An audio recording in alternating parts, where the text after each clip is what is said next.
going to show you guys a look at the game, at the interactive menu right here that we're playing through, and then at Sky Sanctuary, both as classic and as modern Sonic. So right here, what I'm showing you guys is the playable menu.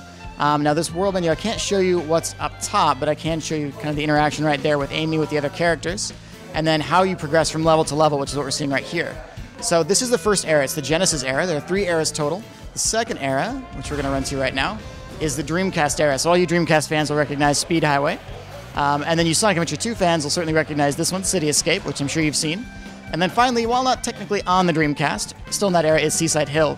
Now, I can't show you what's in the third era just yet, but a lot of you guys, I'm sure, have seen what those levels are. What we're going to do next is check out Sky Sanctuary, a full playthrough, and we'll see how well we do. So here we go.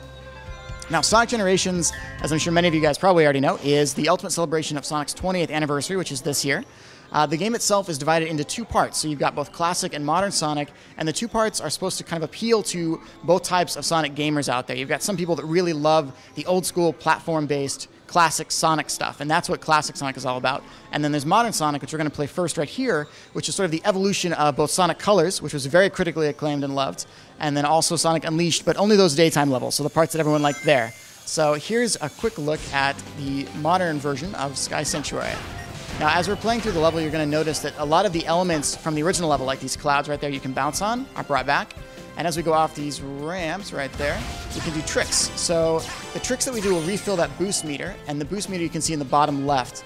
The boost is kind of a double-edged sword. I know some people like to say, oh, it's boost to win, that kind of stuff. It's really not.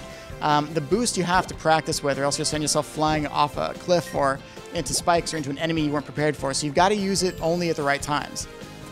Those rings right there will also let us do more tricks, and you can keep filling that boost meter, as you guys can see, all the way past where the mark would normally be.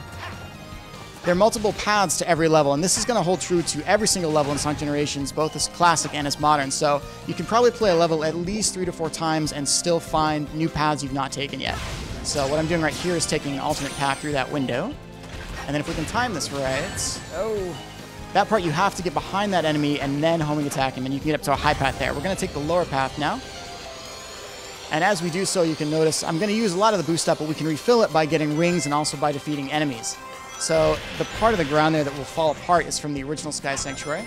And then these clouds, if we can bounce on them, will take us up to the high path. That's where we want to be. Now, a lot of the game is based around the speed element that Sonic has always been known for, but a lot of it is also based around platforming. And so while classic Sonic will stay very, very true to the platforming style roots, and the speed is your reward for kind of memorizing the level, for knowing where to go, modern Sonic also has elements and traits of that in all of his levels. And then likewise, though, he's got that boost, which really makes his levels much, much faster whenever you're perfecting them and playing through them. So in this case, if we can go to the right, we'll take a little shortcut here. The rail grinding, which you see right here, was first introduced back in Sonic Adventure 2. It's become a pretty common staple of the series. And then the springs and the red stuff up here are both more original classic Sonic style. So the red spheres there, also from the original Sky Sanctuary, Sonic and Knuckles, for all you Sonic fans that remember it. And then coming up right here, we've got multiple paths we can take. You can go under this pillar, we can climb the pillar. I'm going to go on top, or not, we're going to go below. And then we're going to slide through here, which will take us to the next part of the level.